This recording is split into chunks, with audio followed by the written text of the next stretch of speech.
Real change isn't conceptual, it's biological. When people say they want to change, what they usually mean is that they want to feel and behave differently, consistently, not just for a few days.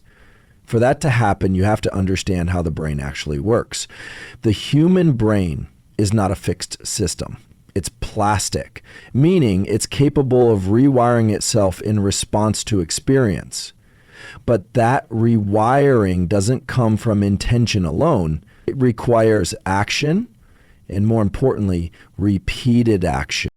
Here's what's actually happening. Every time you engage in a behavior, getting up early, going for a walk instead of doom scrolling, taking 5 minutes to breathe deeply instead of reacting emotionally, your brain starts encoding that action. If you only do it once or twice, the brain treats it like noise, like an exception.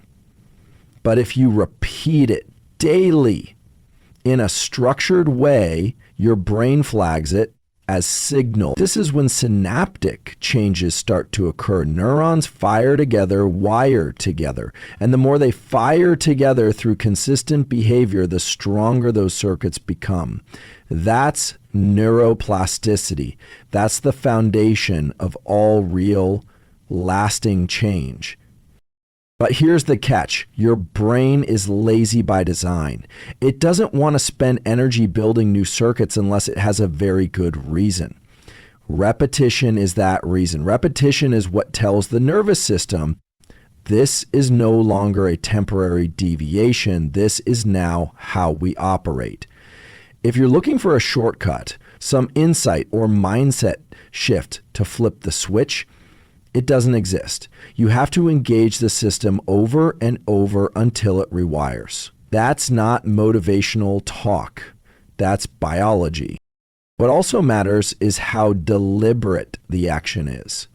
Mindless repetition doesn't produce plasticity in the same way. You have to bring attention to the task. That focused attention releases acetylcholine, a neurochemical that marks specific synapses for change. So if you're going to build a new habit, you can't just go through the motions. You have to actually care about what you're doing. Attention plus repetition is the formula. And one more thing, change doesn't feel good at first. In fact, it often feels uncomfortable, unfamiliar, even wrong. That's not failure. That's your brain resisting energy expenditure. The old circuits are still stronger. But the moment you start acting differently, even in small ways, your system starts collecting data. The more data it gets through daily, consistent behavior, the more it shifts. So if you're serious about starting a new life, don't look for the feeling of change. Don't wait for motivation. Start taking action, even if it feels mechanical at first.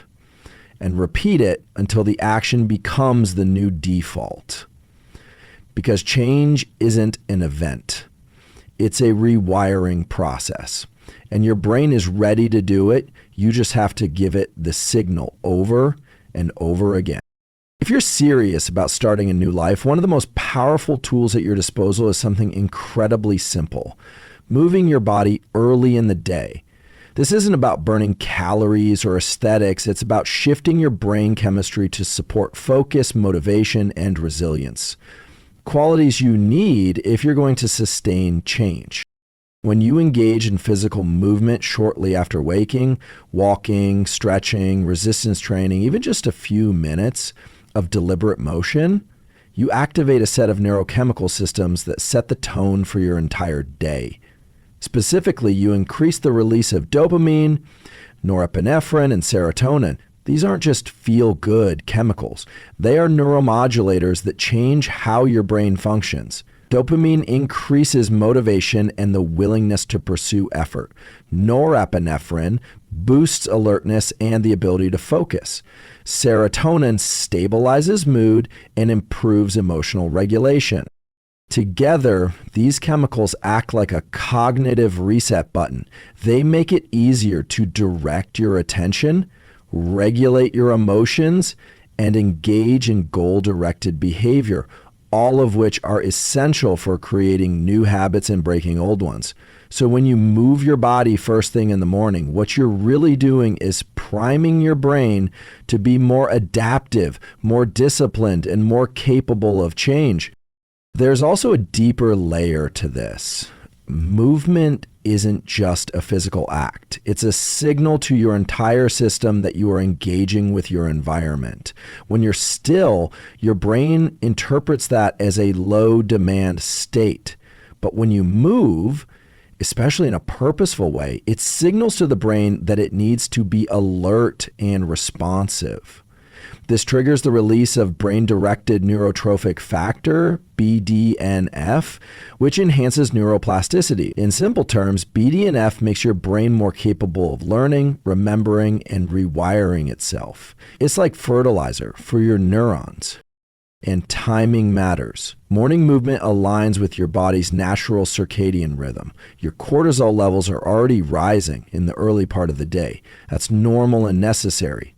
Cortisol gets a bad reputation, but in the right amounts and at the right time, it helps wake the brain up and prepare it for challenge.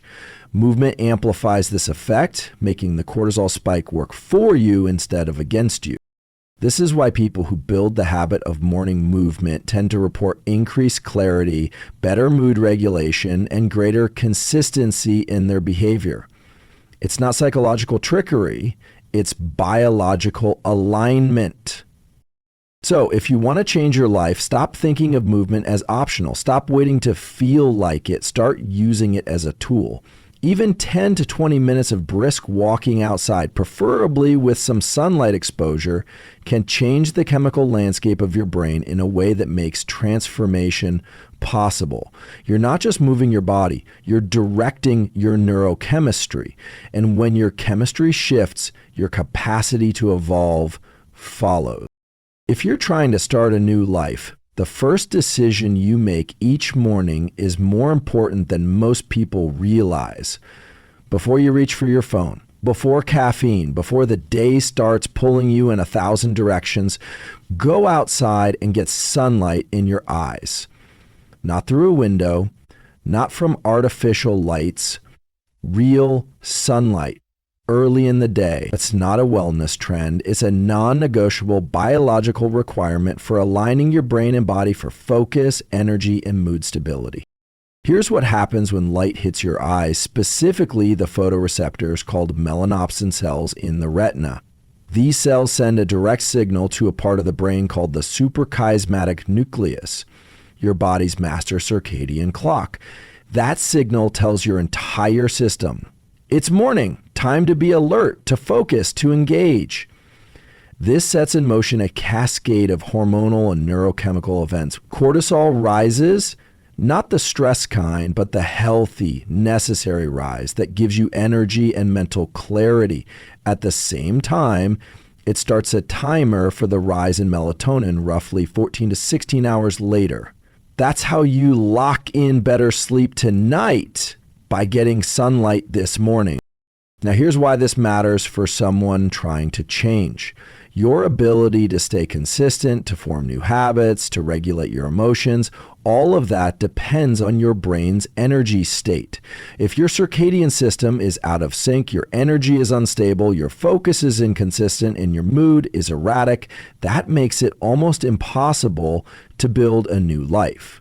Because every day starts off with friction and confusion. But if you anchor your rhythm with early light, you stabilize your system. You begin to wake up naturally, think clearly, and feel more emotionally grounded. There's also a direct link between light exposure and dopamine release. Morning sunlight, particularly when it contains a lot of blue light wavelengths, triggers the release of dopamine in brain areas linked to motivation and pleasure. That's crucial because dopamine isn't just about feeling good. It drives you to take action. It gives you the internal push to do the harder thing, to stay consistent, to repeat the behaviors that lead to long-term change. People underestimate how small inputs early in the day create massive downstream effects. You don't need to meditate for an hour or do some elaborate routine. Just step outside within 30 to 60 minutes of waking and get 5 to 10 minutes of direct sunlight. No sunglasses, no barriers, just light eyes and time. Cloudy day still works. It just takes a few more minutes. Live where it's dark in the morning, use a daylight spectrum lamp, but prioritize real sunlight whenever possible. The bottom line is this: circadian alignment isn't optional if you want to function well. It's the control system for your brain and body, and early morning sunlight is the primary dial you use to set it. Ignore it, and you'll be working against your biology all day. Use it, and you give yourself a neurochemical advantage. Every single morning. When people talk about change, they usually focus on what they want. Better habits, more discipline, improved focus, a sense of control. But the real signal that change is actually happening isn't something that feels good, it's discomfort. And that's not a motivational idea, that's a neurobiological fact. Your brain is built to resist change. Not because it doesn't want you to grow, but because its default priority is efficiency. It wants to conserve energy and rely on established neural pathways, habits, thought patterns, emotional responses that have been reinforced over time. So when you start to behave differently, think differently, or push outside your usual patterns, your brain perceives that as effortful. That feeling of friction, of internal resistance, is the biological cost of neuroplasticity. Here's what's actually going on when you engage in a behavior that deviates from your usual routine. Getting up earlier, skipping the dopamine hit of a phone scroll, saying no to an old coping mechanism. You're forcing your brain to use circuits that aren't fully wired yet. That's what feels uncomfortable. It's not a sign that you're doing something wrong. It's a sign that your nervous system is being asked to reconfigure itself. In that moment, you are literally on the edge of plasticity, the point where real change can begin. Discomfort is the chemical signature of adaptation. During this phase, stress hormones like epinephrine and norepinephrine increase. Your heart rate rises, you feel agitated, maybe even anxious, but if you can stay with the process and not retreat to your old behaviors, something powerful happens. The brain starts tagging that experience as meaningful. It flags those circuits for rewiring. You're laying down new tracks, neurons firing in novel patterns, which over time become more efficient and automatic. But here's the key. Plasticity is gated by focus and agitation. You need both. If something feels too easy, your brain doesn't register it as significant. If something is too overwhelming, it shuts down. But in the zone where you're challenged, slightly uncomfortable, but still engaged, that's where rewiring takes place. It's a narrow band. And that's exactly where you want to operate if you're trying to build a new life. That's also why the discomfort often shows up before the real change is visible. You're building scaffolding in the brain, laying the foundation for new identity, new habits, new ways of thinking. You may not feel better yet. That doesn't mean nothing is happening. It means everything is happening just beneath conscious awareness. So the next time you feel resistance during change, when your system screams for the old way, when the discomfort hits, don't interpret it as failure. Recognize it for what it is, a biological signal that your brain is in plastic mode. That's the window you've been waiting for. Not something to avoid, but something to move toward deliberately again and again, because on the other side of that discomfort is the architecture of your new life. If you're trying to start a new life, new habits, new mindset, better emotional control, there is one physiological lever that influences everything else. Sleep. Not getting more sleep someday, not sleeping in on weekends. We're talking about consistent, high quality, strategically timed sleep. Without it, your brain simply cannot rewire. It cannot consolidate learning. It cannot regulate emotion. Sleep isn't recovery, it's transformation. Every time you practice a new behavior, resisting distraction, working out, responding calmly instead of reacting, your brain encodes that experience in real time. But those changes don't fully lock in while you're awake. They get reinforced and consolidated during deep sleep. This is when the brain literally reactivates the circuits you use during the day and strengthens the connections. If sleep is disrupted or insufficient, the brain doesn't do this, which means all your effort during the day gets diluted or even lost. There are two main phases of sleep that support transformation: slow wave sleep and REM sleep. Slow wave sleep happens earlier in the night and is critical for memory consolidation, motor learning, and clearing metabolic waste. REM sleep, which dominates the second half of the night, supports emotional processing, creativity, and the reorganization of your sense of self. Both are non-negotiable. You can't sacrifice one without compromising the whole system. And sleep isn't just about what happens during the night. It affects how you function during the day. A well-rested brain has better access to the prefrontal cortex, which governs executive function, decision-making, and impulse control. These are the exact capacities you need when you're trying to resist old patterns and install new ones. Lack of sleep doesn't just make you tired. It makes you more reactive, more emotional, and more likely to fall back into the very behaviors you're trying to escape. Let's be clear. You can't out-supplement, out-train, or out-motivate poor sleep. If you're skipping sleep to grind or hustle or because you don't need much, you're operating with a compromised system. You're asking your brain to change while depriving it of the only condition that allows that change to solidify. What's the solution? Make sleep a pillar of your protocol, not an afterthought. Get sunlight in your eyes early in the day to set your circadian clock. Avoid bright artificial light late at night, especially blue light. Cut off caffeine by early afternoon. Go to bed and wake up at the same time every day.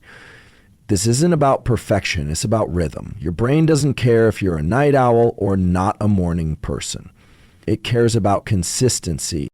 If you want to build a new identity, if you want your nervous system to genuinely update itself, you need the neurochemical environment that only sleep provides.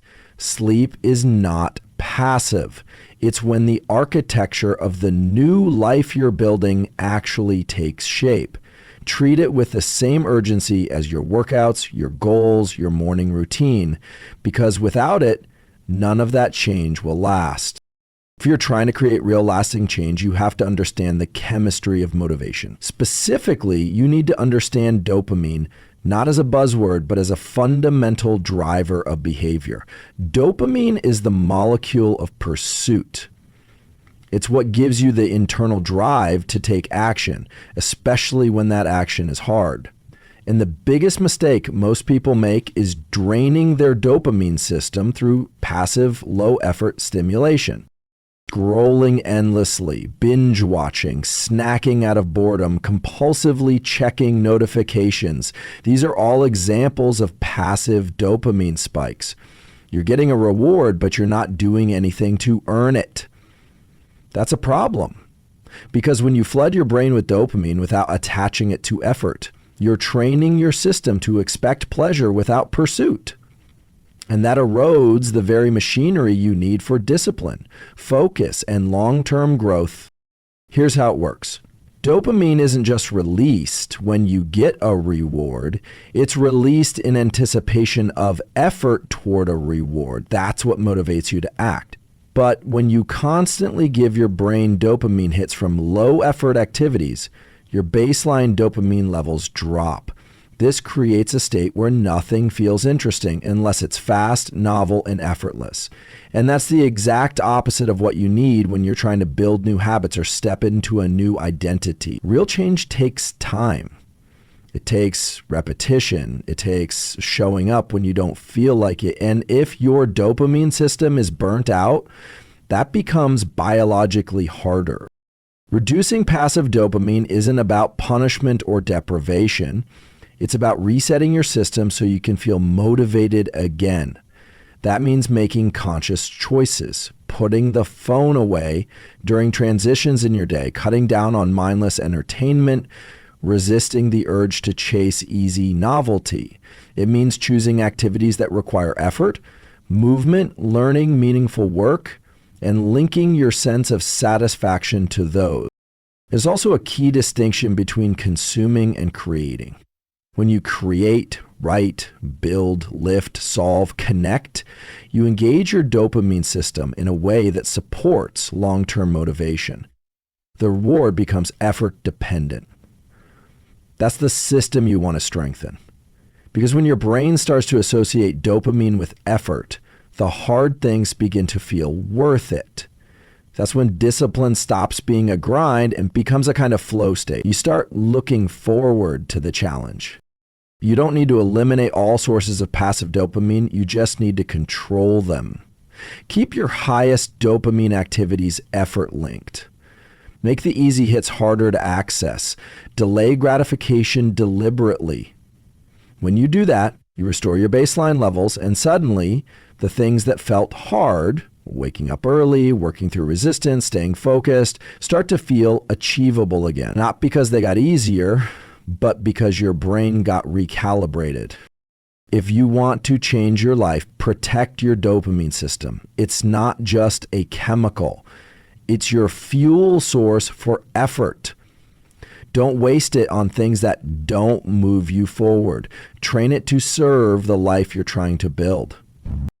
When people think about starting a new life, they usually imagine it begins with a shift in identity, a new mindset, a new sense of self.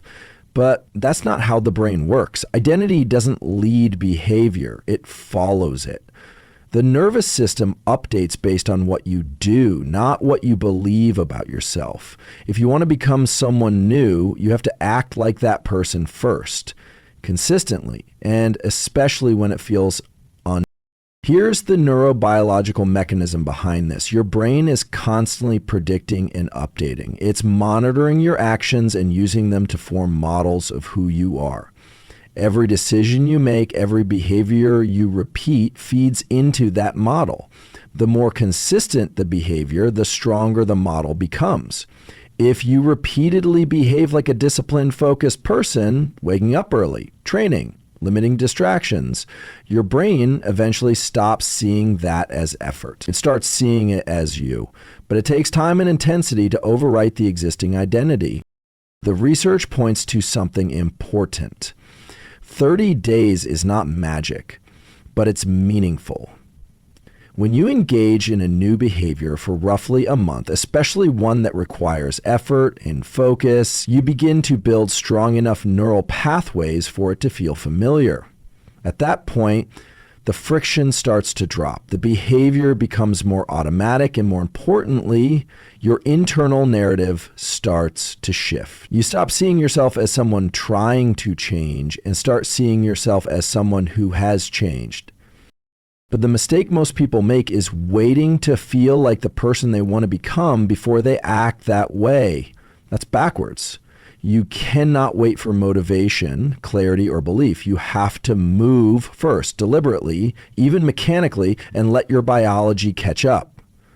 That's how the nervous system works. Action creates feedback. Feedback creates change. There's also a powerful neurochemical component here. When you do something challenging and follow through, your brain releases dopamine, not just for the result, but for the effort.